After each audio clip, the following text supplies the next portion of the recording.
وہ کسی درویش نے کہا تھا کہ میں دوست تو تھوڑے بناتا ہوں. کیوں؟ فرمایا دوست تھوڑے ہوں تو حق بھی تو تھوڑے ہوتے ہیں نا. جس سے پیار کرنے والا زیادہ ہوتے ہیں اس کے ذمہ حقوق بھی تو ذرا زیادہ ہوتے ہیں نا. اس کی ڈیوٹیاں بھی ذرا زیادہ ہوتی ہیں، اس کو زیادہ کام کرنا پڑتا ہے. میرے عزیز مسائل تو رہتے ہیں، اب محبت چھوڑ دی جائے گی. وہ ہمارا یہ مزاج بن گیا ہے کہ ہم سارے دکھوں کو، وہ ایک تکلیف ہوتی ہے زندگی میں تو سارے سکھ بھی اسی پر قربان کر دیتے ہیں. صرف پیسے نہیں ہے نا پاس، بچے ہیں نا اللہ کے فضل سے، صحت ہے نا اللہ کے فضل سے، گھر ہے نا اللہ کے فضل، تو چلے ایک ٹینشن کو چھوڑ ہی دیا جائے. آپ دیکھیے نا، اللہ کے پیارے رسول علیہ السلام نے فرمایا سارے نبی ستائے گئے اور میں سب سے زیادہ ستایا گیا. آپ 13 سال مکہ مکرمہ کے حالات دیکھ لیں، پھر حضور مدینہ طیبہ تشریف لائے تو بدر، احد، خندق، حنین، تبوک، خیبر آپ دیکھتے جائیں. منافقین کی سازشیں کبھی کسی رنگ میں کبھی کسی رنگ میں، ہر وقت حالات کے تیور چڑھے رہے. پر حضرت حارث ابن عبداللہ رضی اللہ تعالیٰ عنہ فرماتے ہیں میں نے اتنا مسکراتے کسی کو نہیں دیکھا جتنا رسول کریم مسکرایا کرتے. مسائل کی سنگینی تو ساتھ رہے گی.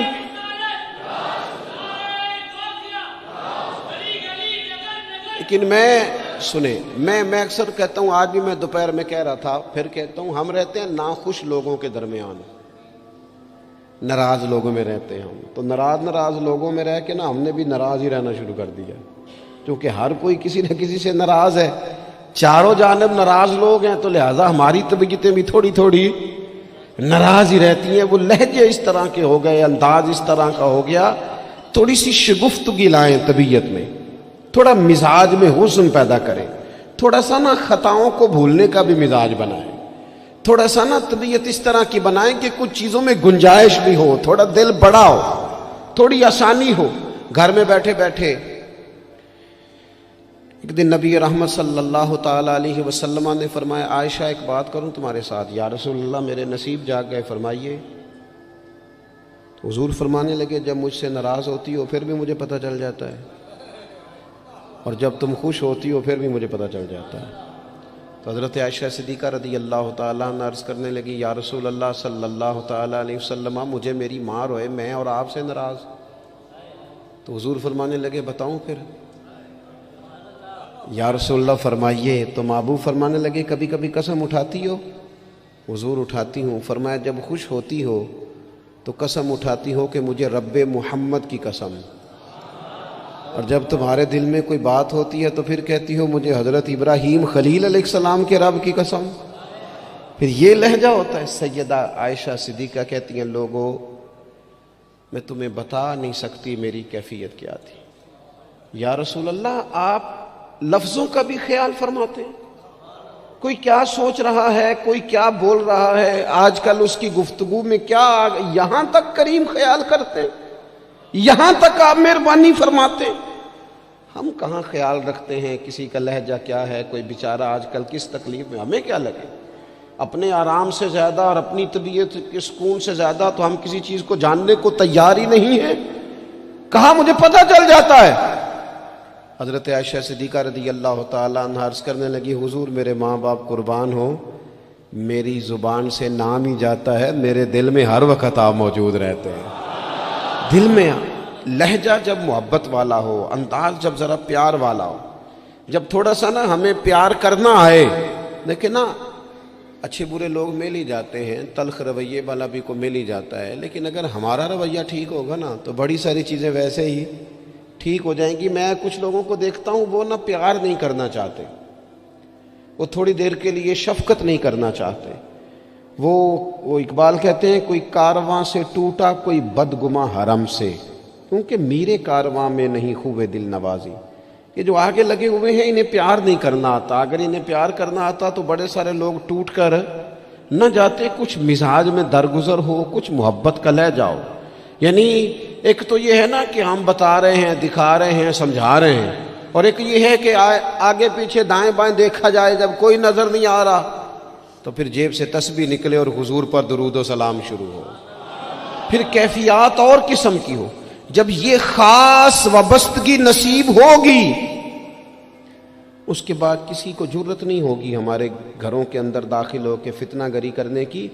یہ کوئی بھی شخص بدعقیدہ ہو، قادیانی ہو، کوئی بھی ہو، یہ شکار تب کرتا ہے کہ جب گنجائش ملتی ہے۔ وہ نبی رحمت علیہ السلام نے فرمایا نا، مشکات میں حدیث ہے، فرمایا جب تم اللہ کا ذکر کرتے ہو نا تو شیطان تمہارا دل چھوڑ کے چلا جاتا ہے، اور جب تم غافل ہوتے ہو پھر شیطان وسوسہ ڈالتا ہے۔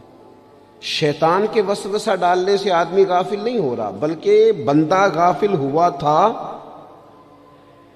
اس نے گنجائش دی تھی تو اندر شیطان داخل ہوا۔ اگر یہ ذکر کرتا رہتا تو شیطان اس کے دل کو چھوڑ کر دور رہتا۔ یہ جو گنجائش ملتی ہے نا ہمارے ہاں، گنجائش، یہ جو نئی نسل کو پوری طرح ہم نبی پاک کی محبت کی غلامی میں ڈھالتے نہیں۔ انسان کے سینے میں جب دل ہوتا ہے تو وہ دھڑکتا بھی ہے، اور جب دھڑکتا ہے تو کسی نہ کسی کے لیے دھڑکتا بھی ہے۔ نہ مانے لوگ، ویسے یہ کہ شہرت کے لیے بھی دل دھڑکتا ہے۔ اگر 2-4 لوگ نام لے لیں تو رات نیند سکون کی آ جاتی ہے۔ یہ دھڑکتا ہے، یہ پیسوں کے لیے بھی دھڑکتا ہے۔ میں آپ کی بات نہیں کر رہا، ویسے میں کچھ لوگوں کو جانتا ہوں، پیسے نہ ہوں تو بیمار سے لگتے ہیں، اور اگر جیب بھری ہو تو صحت بھی ذرا۔ آپ کیوں مسکرا رہے ہیں؟ میں نے تو آپ کی بات ہی نہیں کی، میں نے تو کسے باشد بات کی ہے کہ کچھ لوگ ایسے ہیں کہ پیسے نہ ہوں تو صحت بھی ٹھیک، پیار کرتے ہیں نا، ہوتا ہے، کیا کیا جا سکتا ہے؟ میرے عزیز، اگر آنے والی نسل کے دلوں میں پہلے سے وہ پیغام جو ہمیں ہمارے بزرگوں نے دیا، جناب صدیق اکبر سے لے کر اعلیٰ حضرت فاضل بریلوی تک، وہ پیغام جو ہمارے اسلاف نے ہم تک پہنچایا کہ جان ہے عشق مصطفیٰ، روز فضوں کرے خدا، جس کو ہو درد کا مزہ وہ ناز دوا، اٹھائے کیوں پھر کے گلی گلی تباہ، ٹھوکرے سب کی کھائے کیوں، اور دل کو جو عقل دے خدا تو تیری گلی سے جائے کیوں۔ وہ اگر ہم اپنی آنے والی نسل میں پوری طرح، ہمارے بچے کیوں دلیل پوچھیں گے کسی سے؟ کسی کی طاقت کیسے ہوگی ان سے بات کرے؟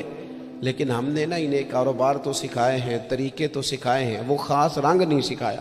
میری گفتگو مکمل ہو گئی، چونکہ استقبال رمضان شریف کا یہاں عنوان لکھا گیا ہے، تو 1-2 بات میں عرض کرنا چاہتا ہوں۔ میں بڑی تھوڑی تقریر کرنے کا عادی ہوں۔ آپ لوگوں کی محبتیں، اور پھر یہ کہ جس شدت سے آپ لوگ منتظر تھے اور جس پیار سے آپ لوگ یہاں آئے، ایک آدھ بات رمضان شریف کے حوالے سے میری خاص خواہش ہے اور میری یہ خاص اپیل ہے۔ وہ میں ابھی سے لوگوں کو سن رہا ہوں کہتے ہوئے کہ روزے بڑی گرمی کے آ رہے ہیں۔ وہ خدا کے بندے، تو نیت تو کر، تو ارادہ تو کر۔ رمضان شریف میں 3-4 چیزوں کا خاص خیال رکھنا ہے ہم نے، خاص۔ ایک تو رمضان شریف میں قرآن پاک سے خاص محبت فرمائیں۔